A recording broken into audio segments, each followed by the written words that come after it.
Hello and welcome to this episode of the Big Rican on Sports podcast. I am your host. I am the Big Rican.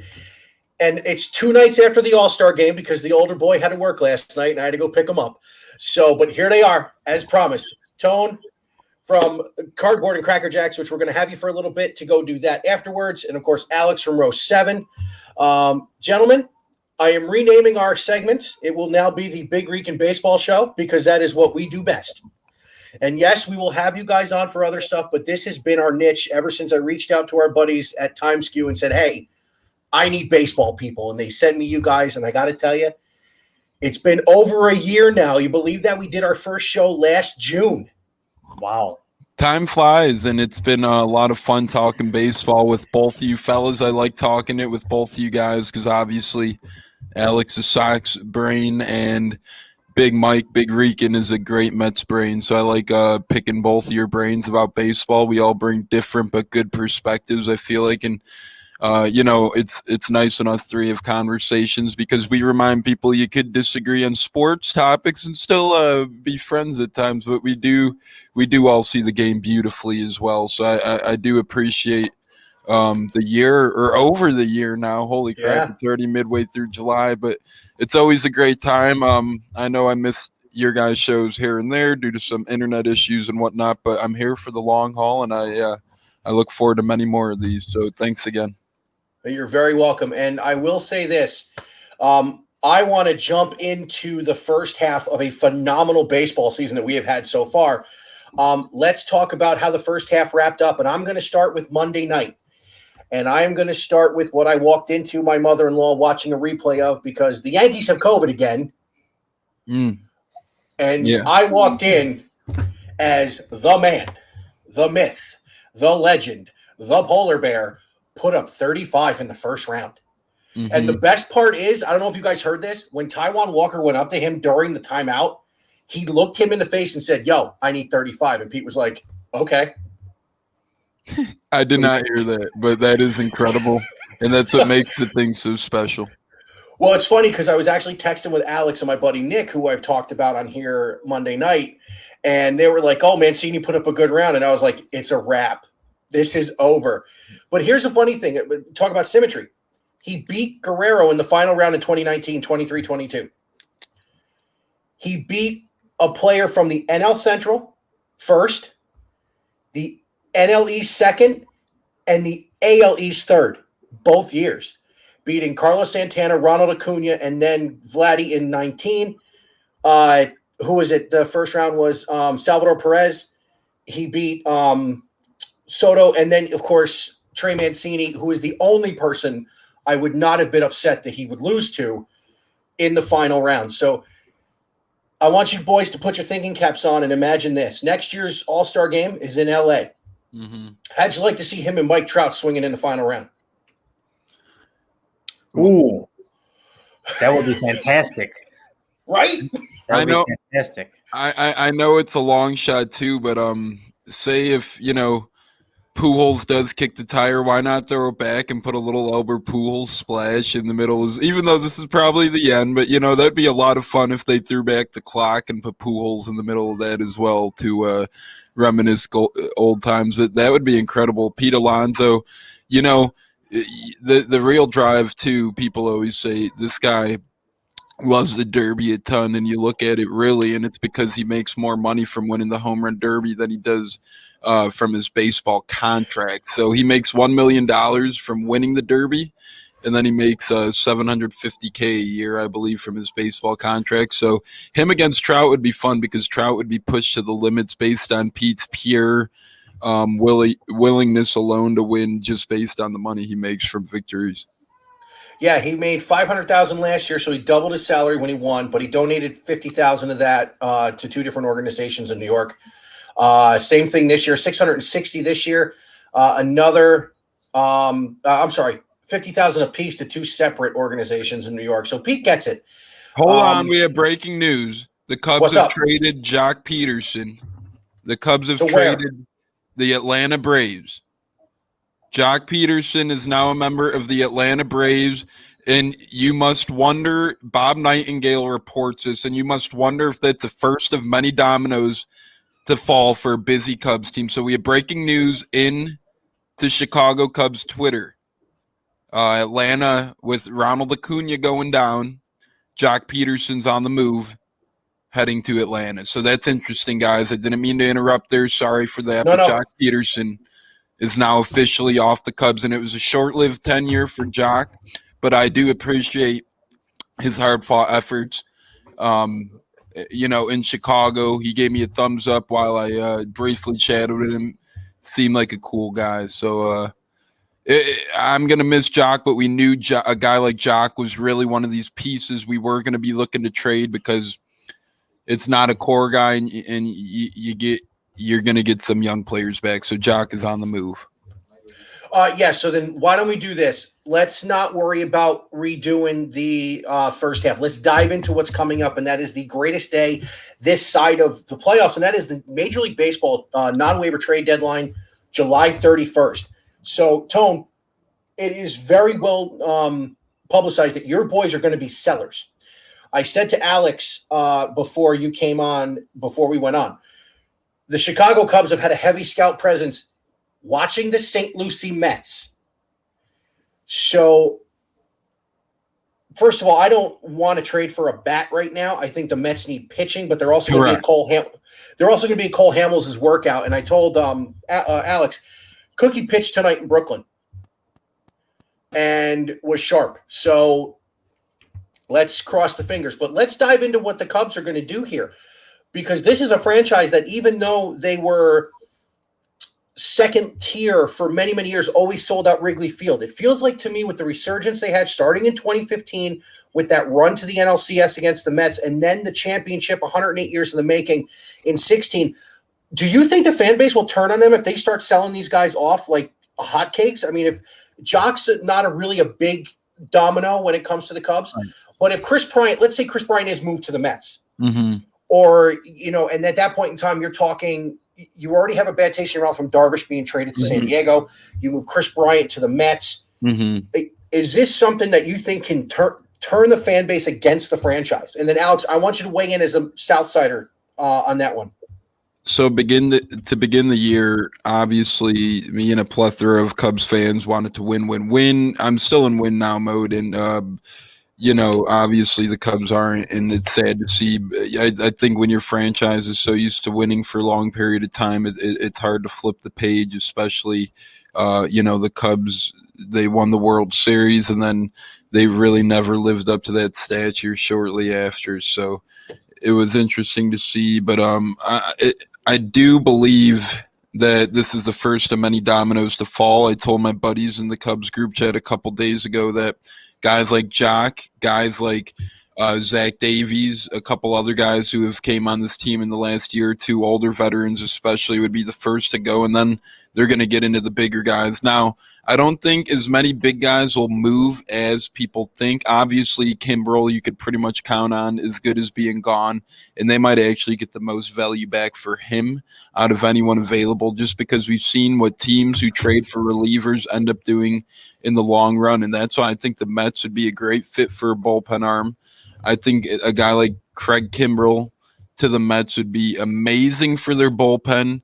Lugo's good when he pitches, but he is, trouble staying on the field here and there. And then Edwin Diaz, although he's off to a good start, you never know what you're getting out of him exactly. But obviously, you connected the dots. Cubs have had scouts there. And this interests me. I don't think this pushes the envelope on Rizzo at all, but the player the Cubs got back is a first base prospect from the Braves, Bryce Ball. Not a very highly touted prospect, but he is a top 10 Braves prospect. So it's interesting to see. Does that mean someone has their eye on Rizzo? Could he be on the move? And the way he's played this year, he's not going to get that huge contract from the Cubs next year. So either really he stays on the Cubs and gets non-tenure next year, yada, yada, yada, or he's going to have to, take one of those 1 year Josh Donaldson $10 to $15 million type contracts next year. So you really think a guy like Anthony Rizzo's in doubts of getting traded now. And then obviously Javier Baez comes along. Ryan Tepera will be traded. He's been a really good bullpen arm for the Cubs this year as well. And you also know that Andrew Chafin will probably be traded as well. The Cubs acquired him last year from Arizona at the deadline. He's a lefty specialist out of their bullpen. They call him the Sheriff. He's been one of their big threes. So it's the first of many dominoes to fall. To me, the absolutely 100% guys who will be traded are Chafin, Tepera, Kimbrel. I think those three are as good as gone. I think Zach Davies is as good as gone. And then I think out of Baez, Rizzo, and Bryant, I think you only see one of those three go. I don't think you see all three, and then I think they're going to keep the other two around. And those two and Willie will be their little core of the future because they did say they're not going to tear the whole thing down. So I think you see guys like Kimbrel, Tepera, Chafin, Davies gone. And then one of the big three, Baez, Rizzo, Bryant gone. The other two end up staying. And maybe Bryce Ball, the first baseman the Cubs acquired from Atlanta, is an indicator that Rizzo might be on the move sooner than later. You never know. Well, I will say this. I'm pretty sure they viewed Bryce Ball as the heir apparent to Freddie Freeman. So that's a big move by Atlanta. That's good to hear. That's good to hear. I'm pretty sure that's the name. And again, when it comes to me in Atlanta, we all know how I feel about Atlanta. But let's digress, and let me ask you this real quick, and I want to go to Alex with the White Sox, what their view of the Cubs doing this is. Would a deal around J.D. Davis and maybe even a Ronnie Mauricio and maybe one or two other prospects, do you think that could get the Mets Kimbrel and Chris Bryant? It's tough because, again, I think the Cubs are going to start – especially after the Darvish trade. I think Cubs got an okay package, but I think they knew that they could have done a little better. So I think when the Cubs go fishing this time around, they're going to be looking for the best of the best. So what can they do to maximize that? I mean, Mauricio's obviously a really good prospect. He's a shortstop. He's highly touted in the Mets organization for sure. So they're going to have interest there. But to me, I don't think that package lands both of those guys. I think a package centering around Mauricio could certainly land him Craig Kimbrel. Will it be enough for the Cubs to tip their cap and throw in a guy like, I think if anything, if they really do throw in that big time package, you're probably going to be pushing for a guy that's going to be like a Francisco Alvarez and that type of deal. I don't think they're going to partner Francisco Alvarez, but Ronnie Mauricio is a nice chip for somebody because they just signed Francisco Lindor to a 10-year contract. And Mauricio's a beautiful trade piece, and that's why I really think he could land you guys one of the big fish. I don't think he could land you guys two big fish in one trade, especially with the demand. I mean, think about it now. Again, last year baseball wasn't real life. It was fun to watch. It was great coming out of COVID. Don't get me wrong. I loved it last year. It was beautiful. But people forgot how baseball – developed another wild card team. Now a lot more teams are buyers at the trade deadline. A lot more people are offering a lot more for these guys. I mean, it's crazy to think about what the Cubs gave up for guys like Chapman and Quintana. I mean, Chapman at least won us a World Series, but Quintana, obviously, we've seen how that played out. But that just goes to show if teams want a player, they're going to go up and give up maybe one, maybe two, maybe four top prospects. You never know what teams are willing to do in July. Yeah, that's very true. So, Alex, I want to flip the script here, and I want to go to the guy with the biggest lead in divisional play, and this fan of the Chicago White Sox. So, as you see what's going on with the Cubs, do the White Sox have a need that a player from the Cubs could fill? I know, is it Eloy or Luis Robert that's going to start the rehab assignment? Eloy is already in Charlotte, their AAA affiliate. Okay. So he probably will be back within the next week or two, I would say, at the latest. Okay, so now if Eloy comes back, you're talking you guys need an arm more than a bat, I would think.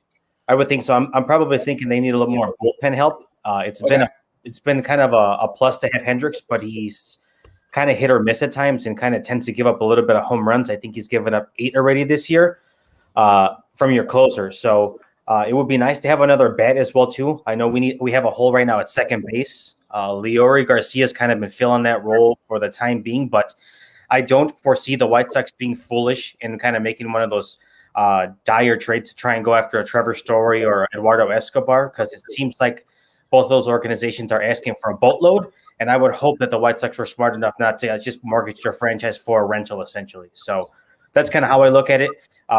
In terms of going after somebody from the Cubs, maybe you can land yourselves like a Tepera or a Chafin, but I don't see them going after a Kimbrel because they already have themselves Hendricks. So I could definitely see it to pair Chafin, especially with a guy, a couple of their usual guys struggling back there. Not their closer, obviously, but a couple other guys. I could see a Chafin or Tepera.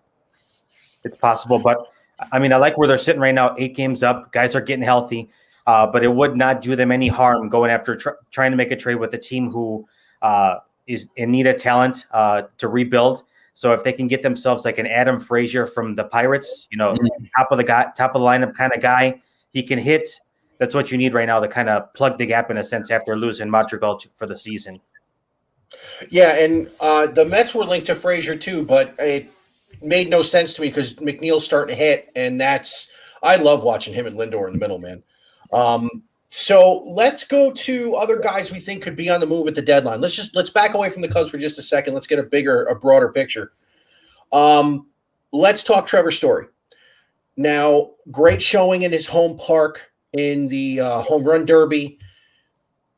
What team do you think fits Story? Because I have one that people are going to look at me funny. I have one that I think people might look at me funny as well. And who you got? You guys take this how you want, and I believe before the year started, and I know the deficit in the division is big, but the wild card is there for the taking if they make the right moves. They traded their shortstop. They have 1, 2, 3. They have 5 top 100 prospects. What if a team like the Indians were to go out and make a big splash for a guy like Trevor Story? We've seen them move pitching around for hitting before. They moved a big arm and got a guy like Puig in before at the deadline, and then Puig became a free agent. So what if it's a quick dump to tell their fans, hey, we're still playing this year? Because, Terry Francona will never like to rebuild, and he's getting older. This will rejuvenate their lineup. Probably won't happen, but it would fit beautiful, especially with the exit to Lindor. And they're hidden. And I told you guys, Twins, I think I called before the year that the Twins would struggle. Not that the Indians are giving the White Sox any run for their money, but I think I said that they'd be the closest team. And Trevor Story would be nice for them. But the White Sox, I heard, were actually linked to Trevor Story. Jeff Passan said that Trevor Story is a fit for the White Sox. So that would be incredible. But my thing is, you'd have to figure, obviously, him or Tim Anderson would have to shift to second base. Probably not Tim Anderson because he's their all-star.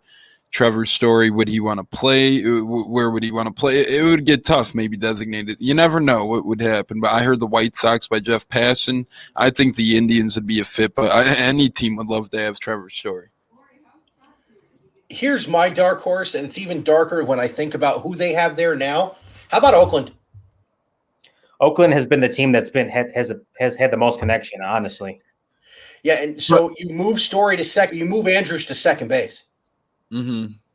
And now your middle infield is, I think, the best in that division. I mean, that whole entire infield would be solid. Not better than Houston. I don't know. Correa and Altuve. I think Elvis Andrews at second base would be just as good defensively. And the year are you talking about offensively? Offensively, he's not really pushing the envelope. No, but he's having a decent year in comparison to what he normally does. Altuve, though, he's having almost MVP-type-esque numbers. Not saying he will in the year. There's a lot of AL guys balling out, but Altuve's rejuvenated his career a little bit. He has 20 bombs, 55 ribbies, 4 steals, 280 average. And then Correa, we know what he could do. But, I mean, both would be good tandems, but Elvis Andrews this year hasn't really done too well offensively. I think he's hitting below 240 actually. So I know Houston's at the top right now, but Correa's a free agent next year. So are they going to go out and do a long-term extension with him, or are they going to let him walk at the end of this year? That's a great point. And I know they're in first place right now, but there's a ton of shortstop free agents too. So how does that impact the rest of the market as well? When you got 4 or 5 top of the line free agent shortstops, it's like, you got a lot to choose from if you're a team in need of a shortstop. I mean, if you think of it this way, these are the guys that are free agents: Baez, Correa, Story, Seager, and There's oh, one there's more. one more. There's one more. There's one more. There's one more. Let me look. This is going to annoy me. Same. But so, Alex, I mean, your boy's got a pretty decent lead. Do you think if they stayed pat at the deadline, if Cleveland gets healthy, they can keep their lead? I do think so, but I think they are going to make some type of move. They won't. I would hope, and I'm keeping my fingers crossed that they're not going to stay idle at the deadline. I'm not saying they need to make a splash landing. I have heard the connection between them and Trevor Story, but you're not going to move Tim Anderson, your starting shortstop, to second base, and I don't foresee Trevor Story wanting to just come to Chicago and say I'll play second base. I don't really see that happening. It's going to be a pretty expensive rental, and who would they have to give up? I don't really want to see that, even though I'd like to have Trevor Story in the black and white pinstripes. But I tell you what, though, if Trevor Story moved to second base, where does he now rank in the top echelon of second baseman in the game? he's up there, no doubt. That might make him more money. You're not kidding. Yeah. I mean, like I said, would I like to see him batting second in that lineup? Of course. In front of Jose Abreu, in front of Eloy, in front of Luis Robert. And then you're going to get Grandal back at a certain point. Oh, that was rough. That was tough to see, but he's supposed to come back sometime middle to end of August, so hopefully by September at the latest. But you add a guy like Story to that lineup, and that's scary. Probably 1 through 8.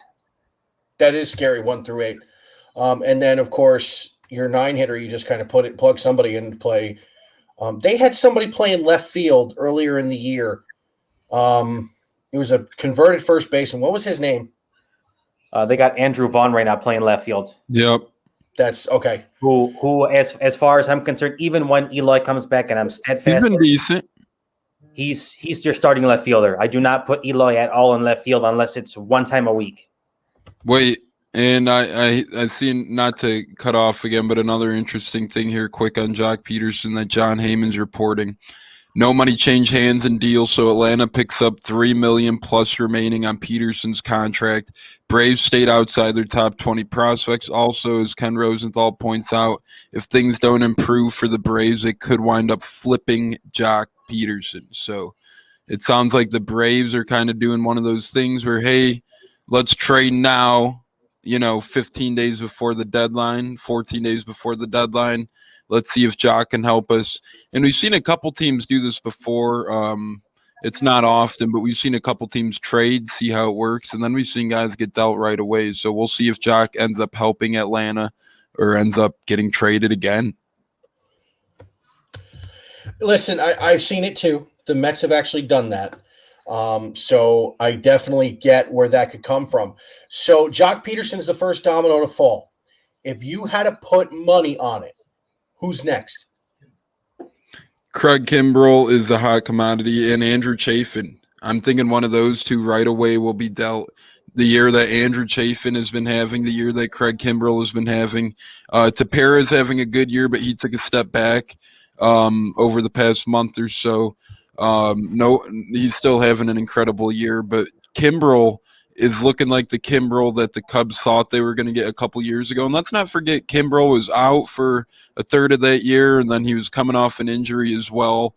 And then last year's COVID year, he really was shut down a lot the past 2 years. Yeah. And when you're a closer, I'm not giving the guy excuses, but when the Cubs first signed him, he was lights out the first month. And then his ERA, I remember a rough night against Pittsburgh, blew a save, and he was never the same since that. His ERA ballooned to over 6. And then last year, he started out really bad, and then in September, he was lights out. So he got in his rhythm, and then this year he's been lights out since. So Craig Kimbrell's been incredible. And then a guy like Andrew Chafin, he had a 3.0 ERA for us last year in 2020 in 4 appearances, and then this year in 40 games, he has a 1.42 ERA in 38 innings with 35 strikeouts amongst those innings, and he's a lefty specialist. His whip is .73 as well. So Andrew Chafin could really be a dynamic tool. Craig Kimbrell will be gone for sure. Andrew Chafin will be gone for sure. And then I put outside money on Zach Davies. I put him at like a 5% chance to be the next domino to fall. He hasn't had an incredible year, but we know that teams just get desperate around the deadline, especially smaller market teams that can't afford big money pieces quite exactly this time of year. So I would really look for a team like even Oakland. We keep mentioning them, but we know they could use veteran pitching. Wouldn't be shocked if a guy like Zach Davies ends up in Oakland or something along those lines. Even Los Angeles Angels, Joe Madden wants to win. They're making a little run in that division, with their record. They're nearing 500 baseball. Ohtani's the talk of baseball. Mike Trout's going to be coming back. They could use pitching help as well. I wouldn't be shocked if Zach Davies ends up on one of those ball clubs in the AL. Here's a quick scenario. Oh, go ahead, Mike. Go ahead. No, I would say I like the Angels being active at the deadline just because I think they need another arm. I don't know if it's bullpen or starting rotation. Raisel Iglesias hasn't been what they thought he was going to be.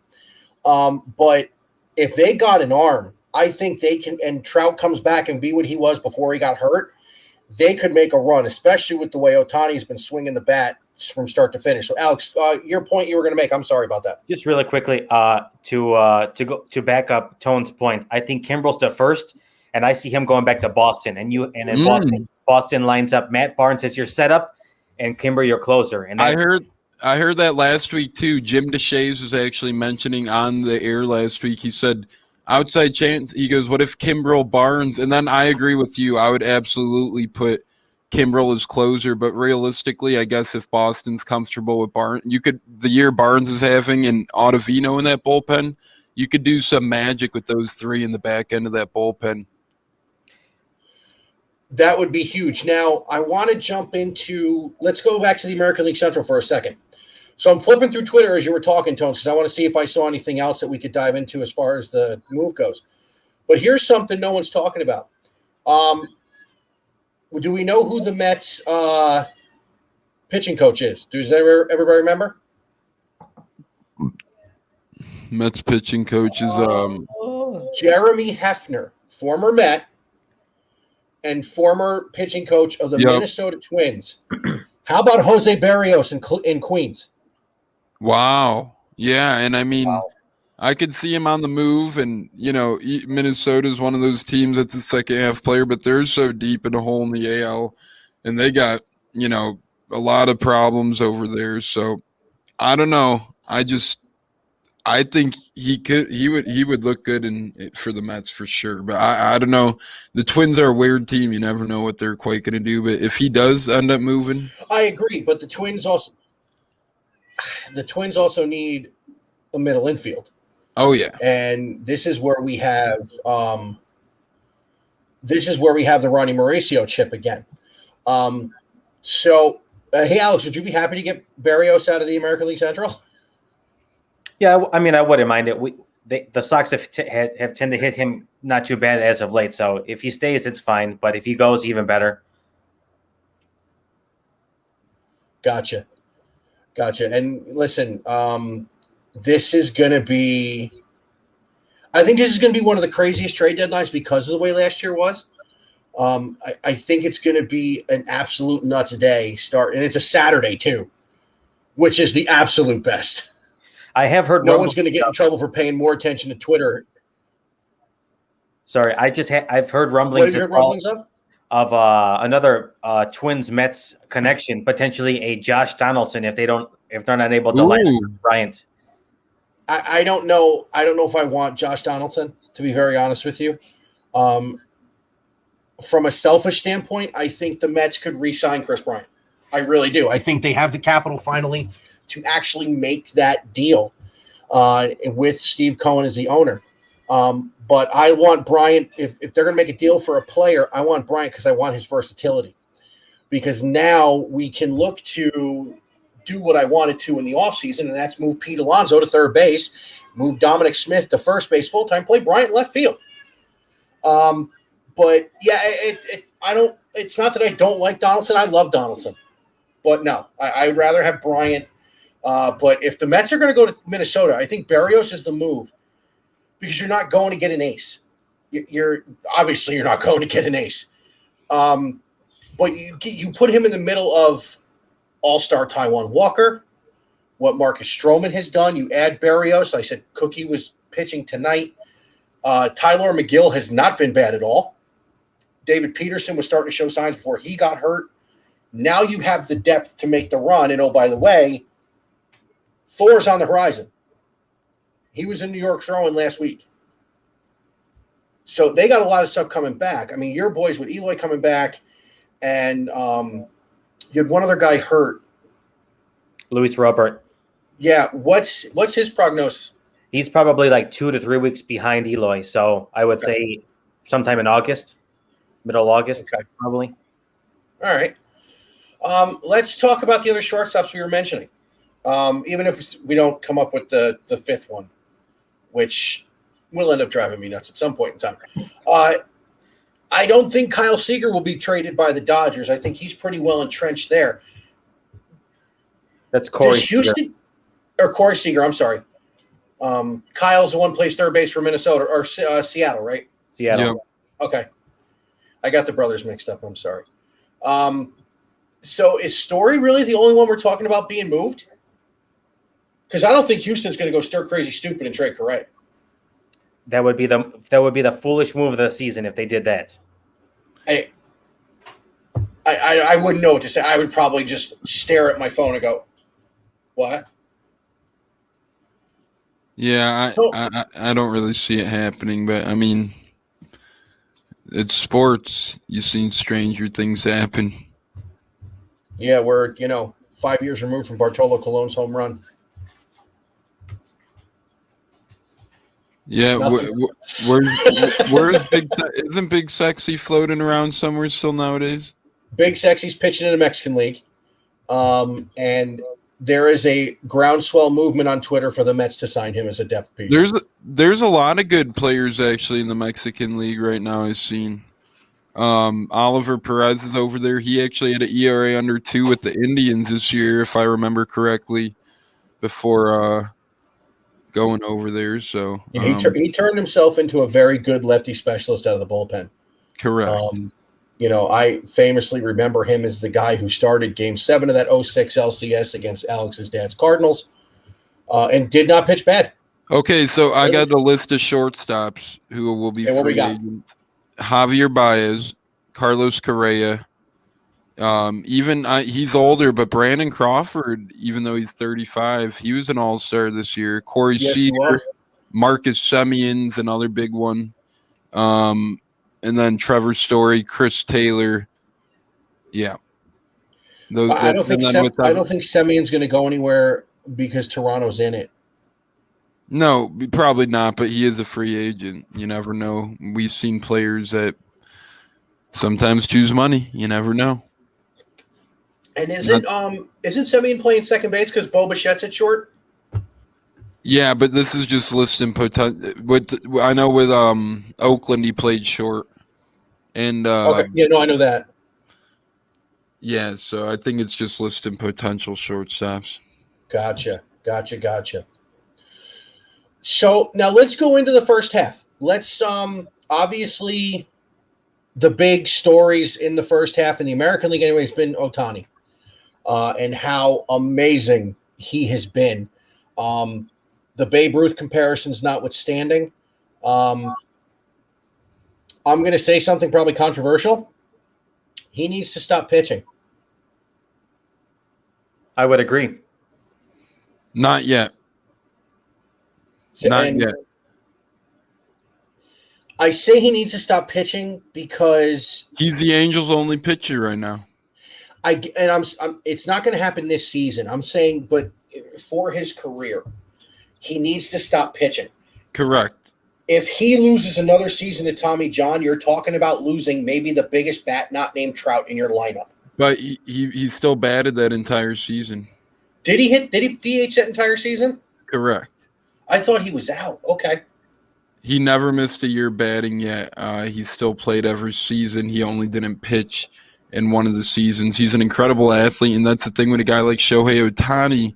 He's batting. He's the best hitter in baseball at this given moment right now, and he's the best pitcher on the Angels right now.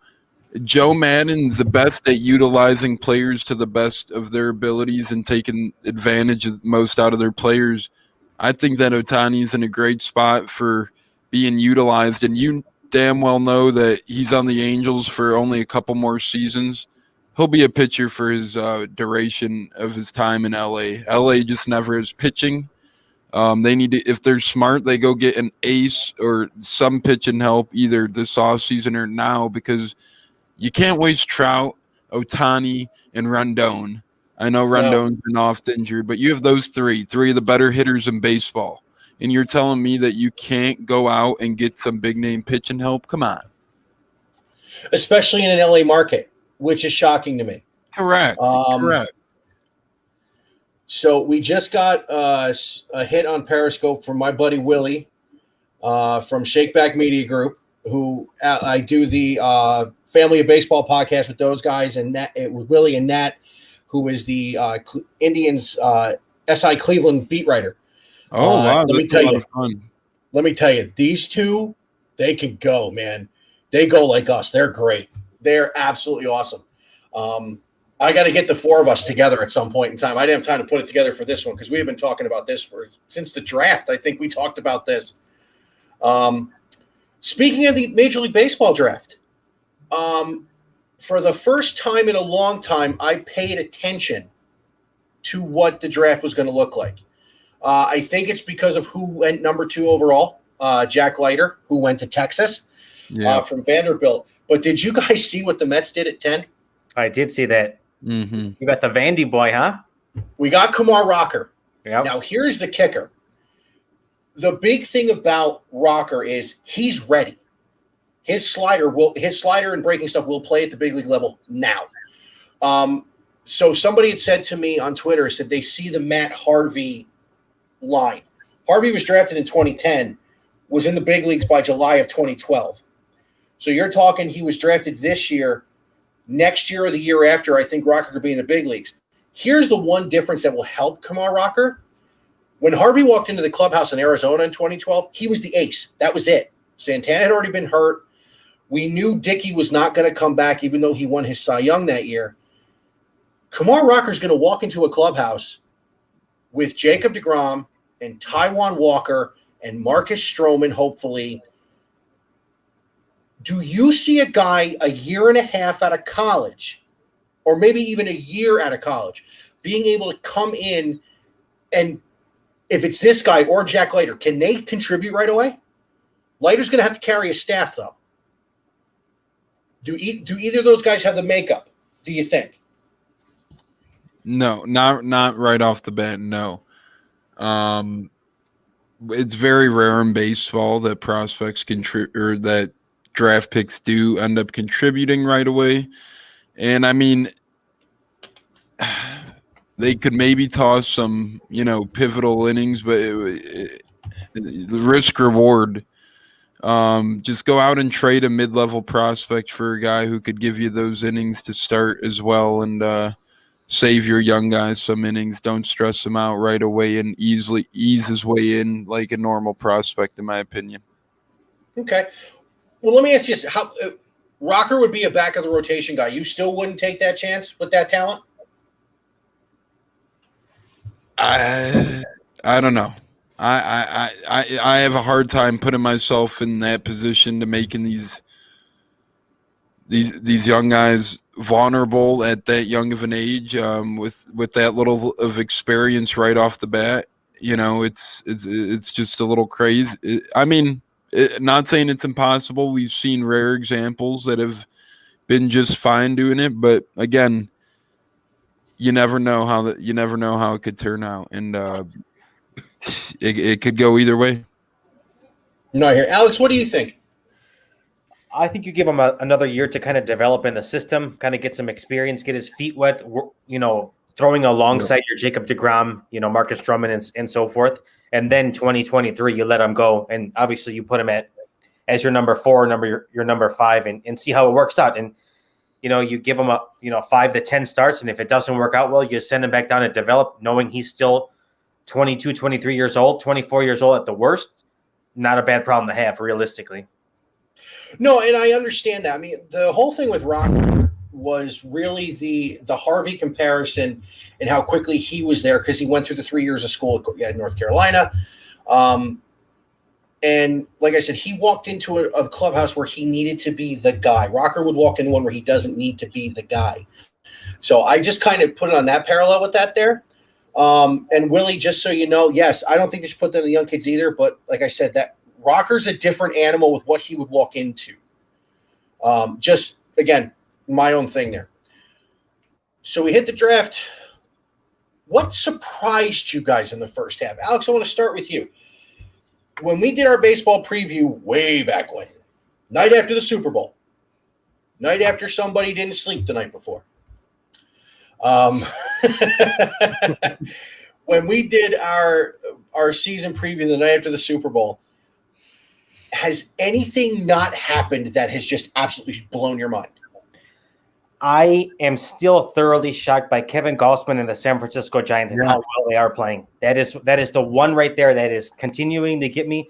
And bravo to that team and that organization, because they're staying relevant in a division that we thought was going to be the toughest, and it really is, realistically, is the toughest, with the Dodgers lurking and the Padres right there as well too. So the San Francisco Giants, the fact that they have not fallen off 82 games in, is bravo to them, because they deserve it. No, I'm with you. Tom, what about you? Besides the Giants, obviously, because we all three of us are shocked by that. Has something not happened that you're shocked by? Has something not happened that I'm shocked by? Has something that you thought would happen this season not come to fruition, that just kind of... Yeah, I mean, I thought although I thought they were a little weak at pitching, I did think the Cardinals would be a little better position at this point in time. One other thing that stands out to me, the Mariners are playing impressive baseball. I tip my cap to them, especially with James Paxton going down so early for them. He was supposed to be their big offseason acquisition, and he went down in his first start of the year, and the Mariners are only a couple games out of a wild card spot, and they're actually playing really good baseball. So that's been pretty fun to see how well they're doing. And honestly, that division is going to be a fun division to watch the second half with the Astros, the Angels, the Mariners, and the Athletics. So I don't know. And another thing is all these no-hitters have been wild as well. It's been wild. There's been a couple 7 innings no-hitters, a couple shared no-hitters. I don't know if you guys heard as well today some rules that Manfred said are changing next year. There's no more 7-inning doubleheaders next year. There will be 9-inning doubleheaders if they do happen to be doubleheaders. And they will start back-to-back, though, which I really like about that. So they're not going to be the day-night spread out. It's going to be 9 innings, and then, all right, a couple minutes in between, game on. And I think it's good for the fans. And then also no more man on second to start extra innings, which I love, because that just ruined. Why not at that point end it in a tie? Because the guy's going to score, and it's really just depends who has the heart of their order coming up at that point in time, because the rally's already created itself. So I think actually Rob Manfred, as cringeworthy as it is to say, Rob Manfred makes 2 good calls in my book on these rule announcements. So baseball has really been fun this year. It's been an incredible first half, and between the emerging stars we got, like Ohtani, like Tatis, like Acuna, sad to say he went down, and then some of these rule changes upcoming, you could tell baseball's, impressive. I will say baseball's been nothing but impressive. Hey, Mike, I got a quick question for you after you make your point. Yeah. So the thing that shocked me, and yeah, Vlad Jr. Willie's been off the charts too. The thing that shocks me is the National League East is the worst division in the National League. I'm floored that teams with that much talent in the Mets and the Nationals and the Braves and the Phillies. I'm floored. I am floored that the Mets are the only team over 500 in that division. Absolutely floored. So, Alex, what were you going to say? So this is a little bit for you because you're in the New York market. How were the Yankees only 3 games above 500? Hey, go on. I got some Kimbrel news after this, but go on. There's 2 very simple reasons. Number 1, they have the shortest porch in baseball in right field and have 0 left-handed bats.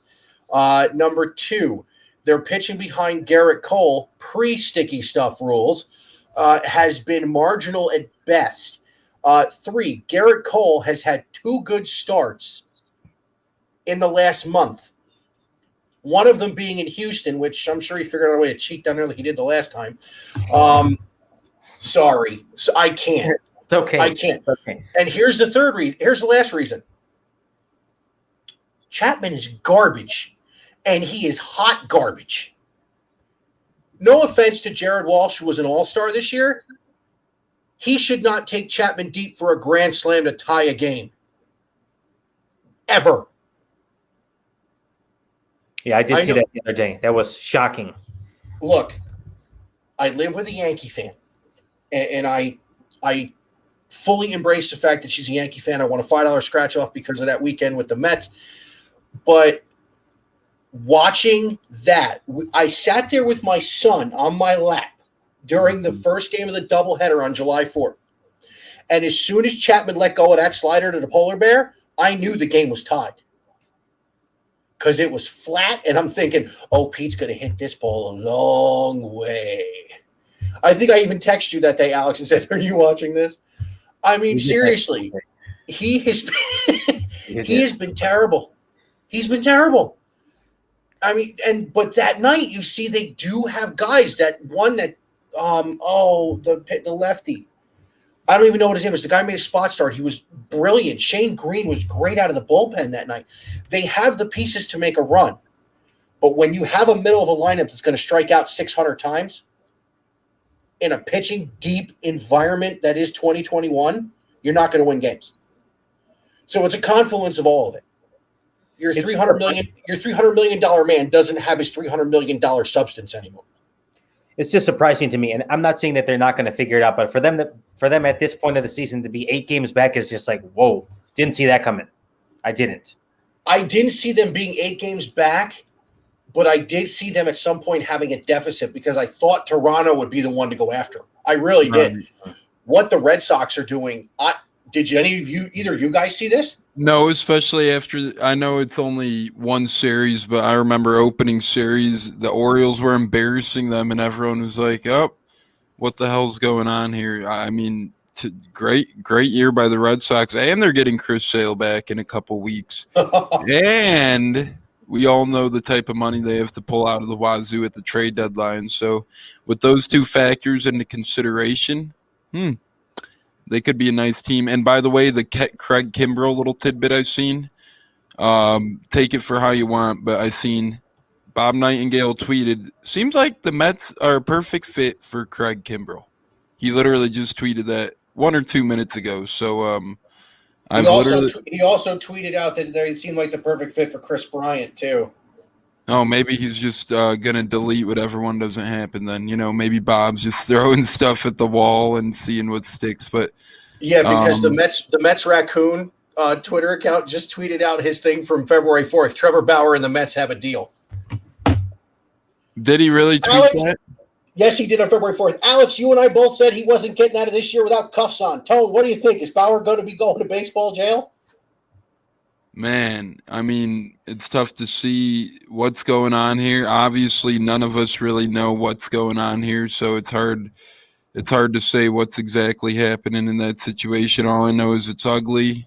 There's a lot of smoke that's being blown, and we know that in all of sports, each commissioner has their own rules, and their rules aren't real life's rules. So we've seen some guys that break the rules in real life that get to play in sports, and then we've seen some guys that don't break the rule in real life, but they don't get to play in sports. So it's really all depends. Like, it's crazy. We've seen a guy like Ben Roethlisberger, right, wrong, or indifferent, gets found not guilty, but he gets to play in the NFL, right? So a guy like Trevor Bauer, maybe he's going to miss no time, but obviously he's missing time now, but maybe no suspension comes of it, or maybe he gets suspended even though he gets found not guilty, right? Addison Russell technically didn't get found guilty in the court of law. He gets suspended for a long time. And then a guy like, a couple other guys in the NFL, Greg Hardy got suspended 4 games. Should have been much longer. He threw his girlfriend on a gun of bed. So in sports, it's just really rare. Like, it's really sad to say too, because it should be pretty cut and dry with anything, physical like this. And now, we're seeing it happen with Richard Sherman as well, sadly. So we just continue to see it in sports. Hopefully the Trevor Bauer thing isn't true. I'm hoping I don't know. Either way, it's sick. If the girls are lying, it's sick. If Trevor Bauer really did this, it's sick. One way or another, it's a sick situation, and I hope it gets resolved soon. And I don't know about you guys, but it's disgusting to me if it's if Bauer really did that. It's hard because he was such a top image for baseball over the past couple of years, such a verbal spokesperson. And I was just in Cincinnati, the Reds Hall of Fame and Museum. They already have Trevor, and he was barely on the Reds, but they got Trevor Bauer game-used items draped in that museum already. So it's just, if that's what's in the Reds Museum, what's in Cooperstown, what's in this? I mean, this guy changed the game of baseball for better for a while, whether you liked him or not, but we'll see what happens. I mean, he might not make it through the year. Alex, let me ask you a funny question. If I'd have told you on February 15th, which is right around when he signed with the Dodgers, that the Mets would have dodged a bullet and the guy they signed instead in Taijuan Walker was an all-star and Trevor Bauer wasn't, what would you think? I see you're a crazy man, but now you'd be a millionaire. I love him too. I really do. I love Taijuan. I think Mike Zunino loves him a little more. His stats have always been incredible for the most part, too. If you look at Taijuan's career numbers, besides injuries that have derailed him a little bit, with the Mariners, with the Diamondbacks, with the Mets, with the Blue Jays, he's put up good numbers. And This is a guy I traded for in fantasy. He's been helping my pitching staff, and I've been lucky to have him. He's been a hoot to have. I agree, and I got to tell you, he's a Class A dude too. He fits in with that clubhouse really well. I got to tell you, the 3 of the teams I love, and the Mets, of course, win, lose, or draw, they're my team. I bleed orange and blue, but they're fun to watch too. All of them, and the White Sox are very much fun to watch. And listen, my 2 favorite moments of the year so far are when Rizzo chased Freddie Freeman down and screamed his name. Mm-hmm. Which was hysterical. Yep. And then when he struck him out. Yeah. That was awesome. Cubs have had too many hitters pitch this year, but nonetheless, Listen, man, I hope Rizzo. I hope a bad season doesn't change any of these guys. A rough year, because I'll tell you what, we are seeing guys in baseball now be as personable as you see guys in the NBA, which is wonderful to see. Alex, I'm flipping through YouTube, wasting time in the middle of the night when I'm up with Bobby, and I see videos from last year Luis Robert running in front of Eloy catching fly balls with the guy playing right field, and they're just kind of staring at him and having fun. And then you got the Cubs.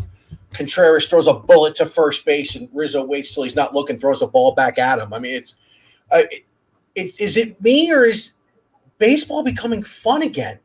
It needs to be. Baseball needs this. They need this type of energy. They need bat flips. You need guys with swagger on the fields. That's what's going to bring fans back to the game. That's going to, put, butts in the seats, better ratings. You got to get this energy into baseball and have their guys be personable. That's what you need. You need to have them connect outside of baseball. Let them show who they are off the field and on the field. They're human beings just like us, only they make ridiculous money, but they're human beings at the end of the day. Yeah, agreed. And I got to tell you, my other favorite moment from the All-Star game was when Vladdy hit that home run and Tatis was on the microphone and he just put his hands on his head. I agree, though. Baseball's been incredible. I added in before. The first half has been everything we could ask for and more as fans, and I think they're turning the page for the better for entertainment.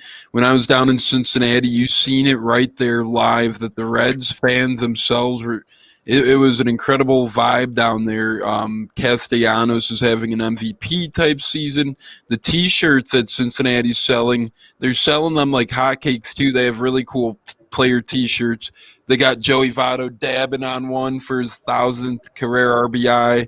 They got one that says, to go with Alex's point, we need more bat flips. They got one that's an Amir Garrett quote. It says, bat flipping son of a guns. That's what he wants the Reds to be, quote from Amir Garrett. Then there's a Castellanos shirt that says, my heart is happy here, and it's Nick Castellanos. I mean, the vibes down there were unreal, I'm sure, around stadiums. I've been to the Rays, Wrigley, Sox Park, Reds Park this year. They're all been incredible.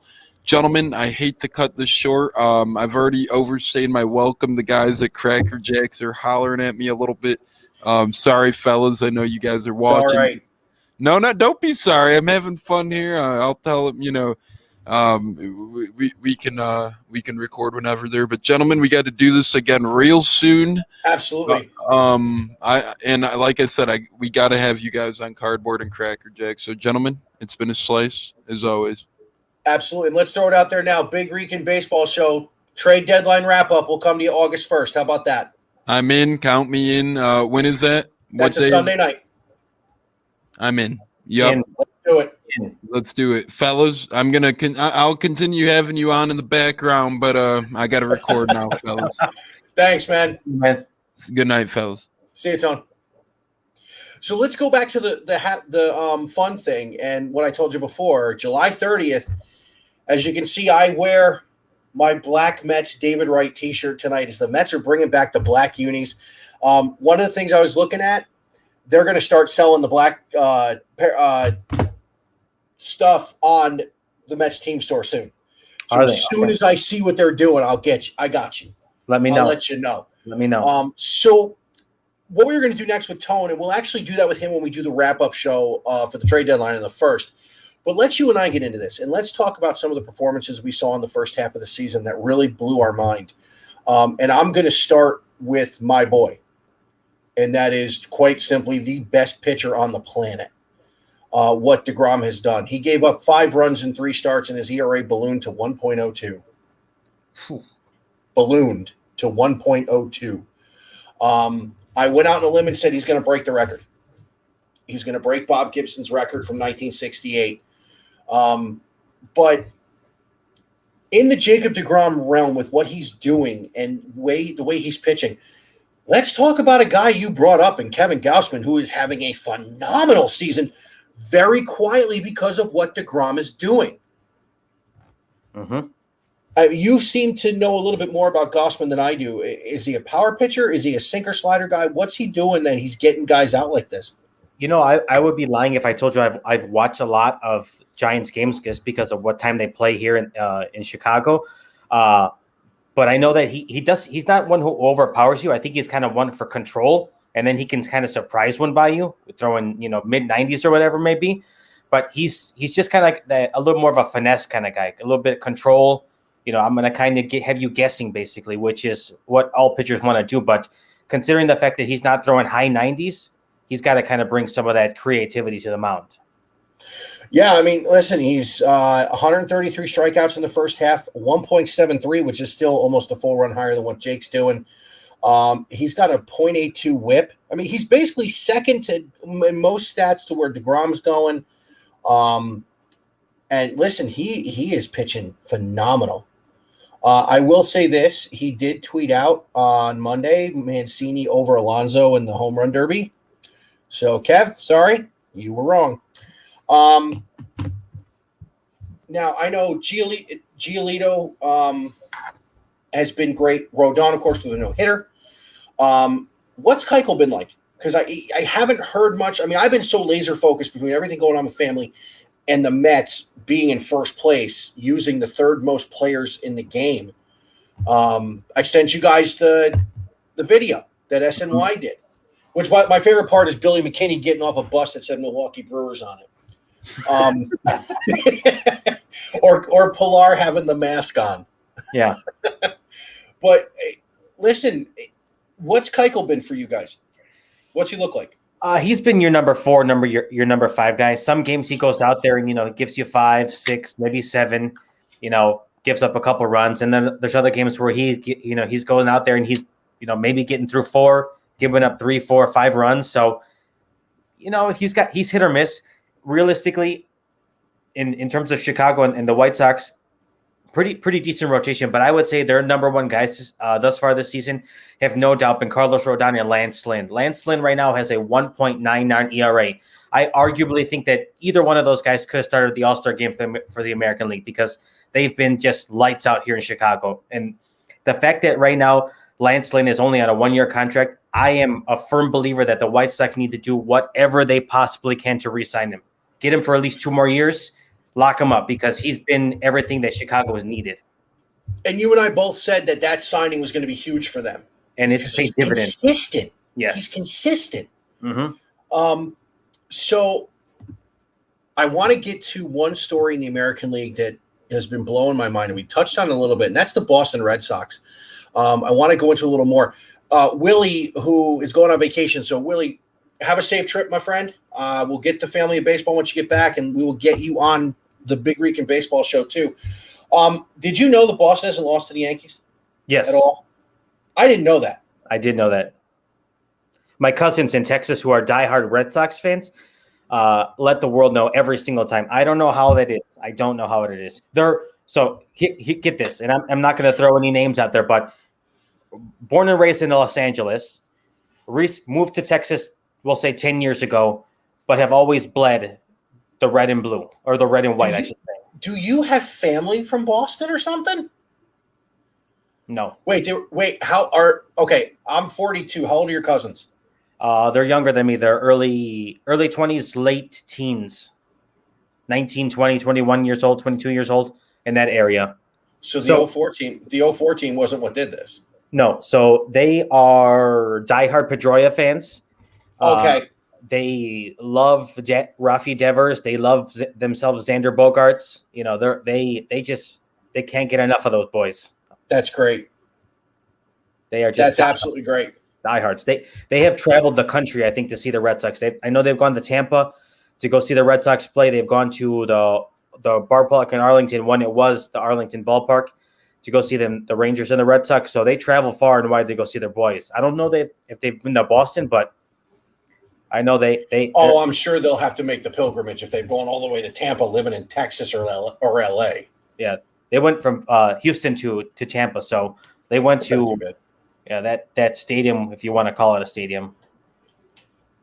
Listen, the Rangers now play in a shed. I don't know if the Trop's worse. It looks like a Weber grill that you open up, a stainless steel one.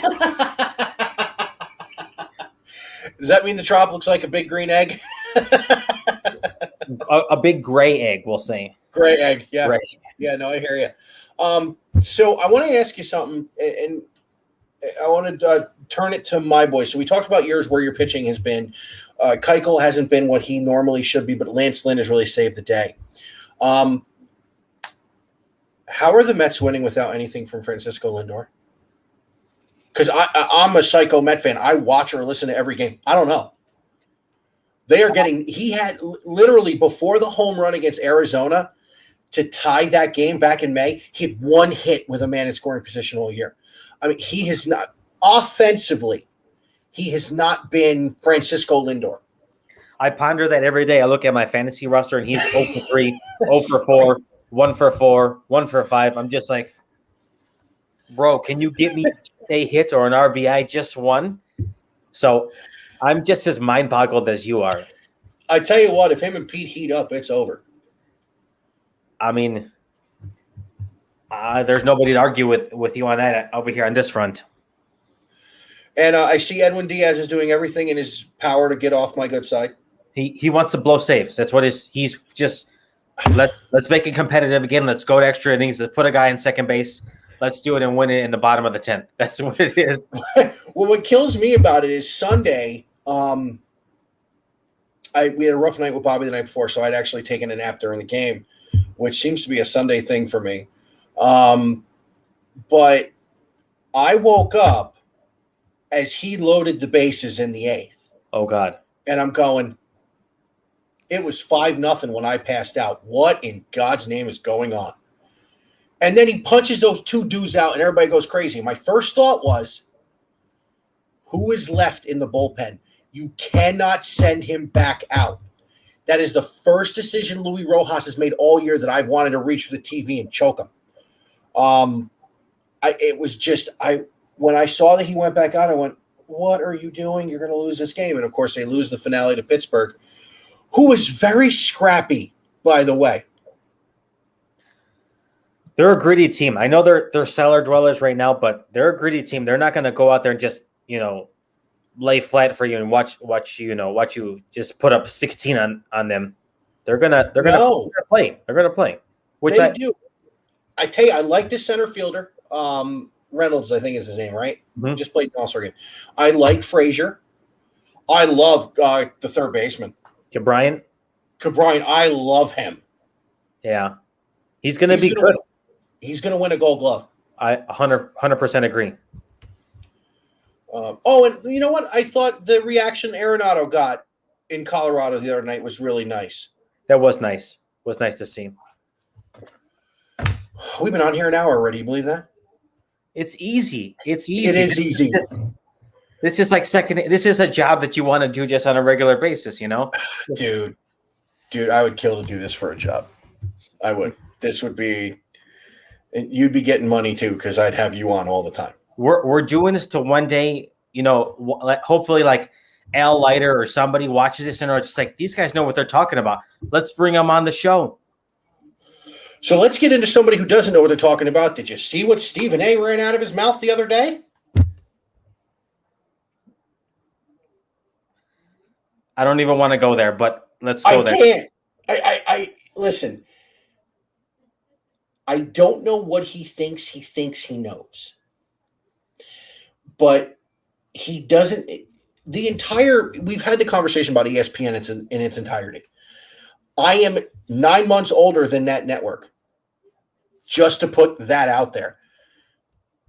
I remember, and I could be wrong, but I distinctly remember the first big contract that ESPN had was with Major League Baseball. And they are trashing this game every chance they get. And now this dude is going to run his yap about Ohtani? First of all, no disrespect. Shohei Ohtani's not the best player on his team. So for Stephen A., interpreter, we don't know what you're saying half the time, dude. It was just a wholeheartedly ignorant statement that he had to rescind twice. He went on Twitter and put out a post, and then he put out a video later. You knew you put your foot in your mouth, my friend. You knew you did. Half the things he says he should rescind on Twitter and elsewhere. What language he speaks, or what Ronald Acuna speaks, or anybody else within baseball, whether they know the language or not, they're here to play baseball. Whether they need an interpreter or not should not reflect how they are treated in the game. That's how I look at it. Same here. And by the way, Ohtani's interpreter is a pretty cool dude. He's a legit guy. He seems he's great. Yeah. Go on. What were you saying? I was just going to say, did you see the next day what Passan went on there and just went after Stephen A. for I think 10 minutes. I didn't see the whole video, but he just basically was like, listen, this man is bringing the best thing possible to the game of baseball in a city and in a state where it bleeds Dodger blue, and you're in Anaheim, just 45 minutes south of Los Angeles, and everybody's like Ohtani, because he's the next great thing for baseball, and it's an embarrassment. He needs an interpreter. What? First of all, no one talks about Mookie Betts anymore. Has anyone noticed that? No. Cody Bellinger is an afterthought. Yeah. They have 3 Cy Young Award winners in that rotation. No one cares. It is the Ohtani show, and Trout is going to, and unfortunately, Trout, as far as popularity goes, Trout will ride his coattails. But we could see Mike Trout in the playoffs because of a player like Ohtani to go with him. And this dude, he's transcending the game. The man the other day hit in the home run derby, hit bombs in the home run derby, and he went out the next day and pitched in the All-Star game. He started an All-Star game for the American League, And regardless what people look at at the All-Star game, it's a competitive game, and he started against elite competition on the opposite side. Elite. These guys. Agreed. These guys are not, they're not your plumbers off the street. These guys can hit bombs. They can crush anything. They can hit it 120 miles off the bat. I don't want to hear anything about it. The only thing that would have made Ohtani starting that game better is if it would have been DeGrom and not Scherzer towing the slab on the other side. Agreed. But I understand why Jake begged off. He is the ace of a staff that is in first place at the All-Star break. So I get it. The All-Star game is they're talking about fining players for not going. They're talking Manfred had mentioned that. I think we're headed for a strike next year, unfortunately, if he does that, because you didn't punish players who cheated to win a World Series. You're going to punish guys for not going to an exhibition. That's a little much. And you're going to throw a rule in the middle of June and say you get suspended or fined if you get caught cheating. The pitchers. Yeah, that's right in the middle of rough. That's rough. 65 games into the season, you're going to say, let's throw it in right now. Not 2022, not 2023, right now in the middle of the season. Listen, but you can tell it was an issue. It is. It 100% was. I mean, you could see who was using it, who wasn't using it. And I can tell you from the home front, I can tell you that one of my guys was definitely using it. Oh, so was mine. Who do you think on your team? Giolito, no doubt. Seriously? No doubt. Spin rates down dramatically. Stroman. I mean, it's around the league. I'm not going to blast anybody who gets caught or who potentially could get caught, because I know my guys have used it. Like you said, your guys have used it. So water under the bridge. But anybody going forward, I guess it is what it is. But we are seeing, guys come back down to earth. And there's a guy in New York who we've texted back and forth about, who has significantly come down back to earth. Is it wrong that I'm taking a lot of joy in that? No. I mean, because he robbed the Yankees blind. Ooh, did I say what team he was on? Oh, Alex, because no one knew from what I said before. Nope. Willie actually started laughing in the timeline on Periscope. Oh, yeah? Yeah. So, listen, as much as I have loved the first half, I am so jacked. I don't know if you saw this. The Mets are not pitching DeGrom until Saturday. Good call. Good move. Because it lines him up to see in succession Atlanta, Philly, and Washington. Oh, smart. And I'll tell you this, and this is just my opinion of Sandy Alderson and his brain trust running that team. He knows they're going to make a move. He knows they're going to bring in something they need. And I honestly think he's trying to put his foot on the throat of the rest of the National League East and get this thing done. I mean, you think about it, I hate to see it, and I hate that it happened, but the fact that what happened to Acuna the other day, it's terrible for the game of baseball, but it just made things a lot easier for your New York Mets. I hate to say it. It really did. So I want to look at something real quick. The last 33 games, that 33 games in 31 days that they just did, which started in June. You get the 3 against the Cubs. You get the 2 doubleheaders. The Mets finished that 33 games at 20-13. If I'm reading it right, it's 20-13. It may be 19-14. Either way, 33 games in 31 days, and you end up over 500, and now you've had a couple of days to relax. You're starting to get healthy, because I don't know if you saw the ball Conforto hit on Sunday, because it was ugly. I didn't know. 4 rows back in the Apple Reserve seats in right center. Lindor hit one Sunday too. I did see that one. It's going to get serious. It's going to get real serious. There's a lot of people who think the Phillies are going to make a run with the back end of that bullpen. They can't. They just can't. Zach Wheeler has been amazing for them, though. Oh, I miss him. he's been lights out. I miss him terribly.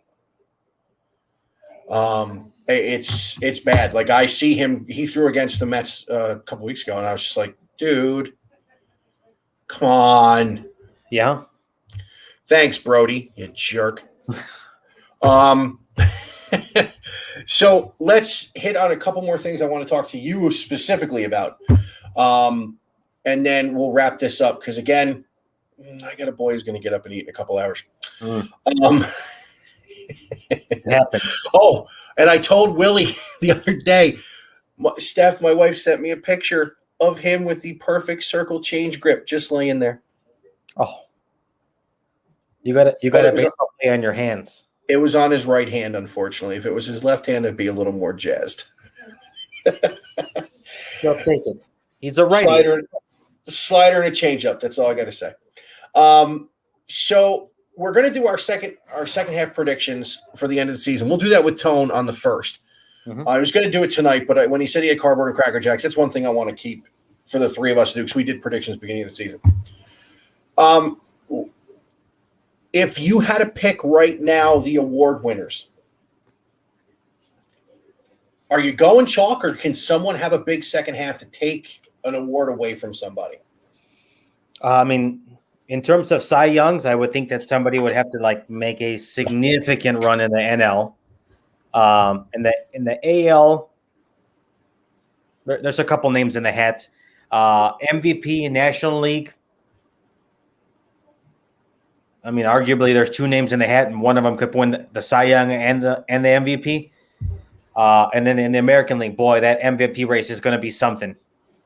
It's going to be something. You know what the scary part is? It's Ohtani's to lose. It is, in my opinion. But if Vladdy gets hot, it's going to get ugly. What Vladdy's doing right now is phenomenal. And you're not hearing about it because Ohtani's historic. Yes. I mean, it's every night. It is. 29 home runs, 30 home runs, 31 home runs, 32 home runs. What? And it's overshadowed. Did you hear Excursion on MLB Network? No. The last weekend of they're talking about Ohtani being the fastest guy on the team, and all of a sudden he goes, he's a beast. He's going to trot. I was like, wow. Excursion nailed a home run call. That's a wonderful thing. Where do your boys open up Friday or tomorrow? Tomorrow, actually, they have the Houston Astros in town, and I will be there. Nice. Oh, you're going tomorrow? Nice. I'm going tomorrow. I'm going actually tomorrow with my wife, and it just so happened that my tickets fell that I have tomorrow and I have Sunday. I'm taking my parents on Sunday, so that's awesome. So yeah, we're getting a treat. Hopefully, they can bounce back because I know Houston was not kind to them deep in the deep in the heart of Texas. So I'm hoping here that my boys can bounce back because it would be nice to just kind of, get that W to get the next 81 games going. And here we go. How are they running their rotation the second half to start? Tomorrow they got Dylan Cease. Saturday they got who's been good, by the way. Yeah, he's been pretty decent as of late. Giolito Saturday, and then Sunday Rodon, which should be a doozy. So you're going to go see Rodon on Sunday? Yeah. Nice. Because this year, every game that I've gone to, I've not seen Rodon. So I've seen Giolito twice. I think I've seen Cease twice. And I haven't seen Lance Lynn yet either. And I want to see him live because apparently if you sit close enough, you can hear him on the mound when he's walking back to the dugout and he's saying nice things about the other team, we'll say. Nice. So. Yeah, that's the it's Tone's brother. Joey's on. Joey, what's going on, man? Because a 2 just popped up on the watch thing, and then I see fellas in big capital letters, and he just predicted the Mets to the NLCS today. Wow. You mean World Series. What's up, Joey? You think I'm kidding? I'm typing that right now. I believe it. I can hear your keyboard right now, and it's just all hearts. The heart symbols. That's what you made it. Exactly. So, yeah, Stroman's going to go Friday, DeGrom Saturday. I don't think they've decided on Sunday yet. He said, what up, Alex? I don't think they've decided on Sunday yet. But I would pitch Taijuan Walker. It's going to be his day. Okay. Kid's great, buddy. He's absolutely great. Joey just asked how the kid was. Bobby's great. We're going to be wearing our down since 2021 gear for the Seven Lions weekend. Love it. So yeah, I like the way the Mets are going to line up the pitching. You're going to get your studs against the guys that are chasing you, which is huge. But it is the Mets division to lose, just like it is Chicago's the White Sox division to lose. If they get healthy and they get right, that's a lineup no one wants to face, and it's a rotation no one wants to face. Same thing with your boys in Chicago. I think right now, if the lineup can get healthy, if we could get Jimenez back in the next week or so, Robert back in maybe 3 weeks, Grandal back in probably like a month. They're right now, the way they're doing it, plugging and playing, they're getting the W, so it works. So I love the guys that they're rolling with right now. But if they can get their normal lineup going, 1 through 8, they are pretty damn scary. There's no question about it. They are, and especially with their rotation the way it's been this year. Lance Lynn, like you said, a sub-2 ERA. Rodon has been great. Giolito's been good, even though we think he was using the stuff. And Cease has been very good. When's Kopech due back? Kopech is pitching. He's pitching out of the bullpen now. They got him going. Yeah. Every once in a while, or earlier in the season, before he had his little injury stint, he would start, every game when they need be, and he would maybe go 4 or 5 at most. So I don't know if they're looking to maybe introduce him into the rotation, maybe go 6 every once in a while, depending on how the schedule looks. But out of the bullpen, he's been all that in the bag of chips, if I may say. He has been nasty. You went 90s on me. I like it. I did. I like it. I did. Well, with what the Mets announced today, going 90s is pretty pathetic. It really is. I can't wait to see Pete Alonso and Francisco Lindor rock the black jerseys on the 30th. That's going to be sick. I can't wait. Sick. I am just so excited by that. So we're an hour and 21 minutes in. 1:21. That's my birthday. So let's start wrapping this puppy up. One last question for you, and this is actually off baseball. Mm-hmm. So did you buy your Justin Fields jersey yet? Not yet, but it's going to be in the mail really soon. I'll tell you that. Really soon. Yeah, I've been waiting to see you come onto a baseball show wearing your Justin Fields jersey. I want to give him the crown already. I just want to give it to him. It's Chicago. The Chicago Bears need it, and right now they're actually making a little bit of noise right now outside of the quarterback controversy. They're potentially thinking about moving from Soldier Field. Whoa! Moving a little bit northwest to Arlington Heights, which is probably from downtown Chicago, probably 45, 50 minutes, we'll say. They're thinking about buying a racetrack where they race horses, building a new stadium right there with a dome, kind of making it multi-purpose, get yourself maybe some Final Four, some concerts. And get a Super Bowl to Chicago. Bingo. I mean, everybody else, except obviously for the Packers in the division, has got themselves a dome. And right here in Chicago, we basically have ourselves a relic of a stadium with a spaceship at the top. So, yeah, it is a spaceship at the top. Mm-hmm. That is crazy stuff. So it's kind of in the process right now. The city is taking, I guess, bids right now, in my understanding, and I know the Bears put in on a bid for the land. So obviously, this is nothing that's going to transpire over the next year or so. This is 5 to 7 years probably in the making, if not longer. So it's not going to be a flip of a switch, but if they were able to pull it off, it would be kind of interesting to see exactly what they would do with Soldier Field going forward, because technically the Bears don't own it. It's owned by the city. It's going to go the way of the Kingdom, dude. I don't go to realistically Soldier Field for anything. I mean, I've been there for Bears games, but if the Bears are not there, I don't see. I refuse to go to the Meadowlands, and I live too far away from. If I'm traveling to Ohio for football, I'm going to Columbus. So we're going to wrap this up here. And speaking of Columbus, I want to throw this out there to anybody watching or on the Twitterverse on Periscope. I am looking to do a series of college football previews this year. I would love to get someone, a fan of each of the Power 5 conferences on to discuss your conference and debate what you think is going to happen this season, including the name and likeness stuff. So that means, somebody from the SEC, somebody from the ACC, somebody from the Big 12, somebody from the Pac-12, and of course, somebody from the Big 10, hint, hint. I would love to go in depth this season. I didn't get to do a college football preview last year because of everything going on. I only did my Ohio State pregames. So I'd love to start there. So Alex, let us know where row 7 is, and we're going to get this puppy wrapped up. Row 7 podcast is available on all major streaming outlets: Spotify, Deezer, Stitcher, Apple, iHeart, Amazon. We're all over the place, all over Twitter at Row 7 Podcast. Mike, thank you very much for the time. I always love it, talking baseball with you and Tones. Looking forward to many more baseball conversations because, we can go hours and hours and hours. So nothing but a blast, man. I appreciate it. Anytime, bud. And as always, Big Rican can be found here on YouTube, Big Rican on Sports, Facebook, Big Rican on Sports, and of course on Periscope through Twitter at Big Rican on Sport.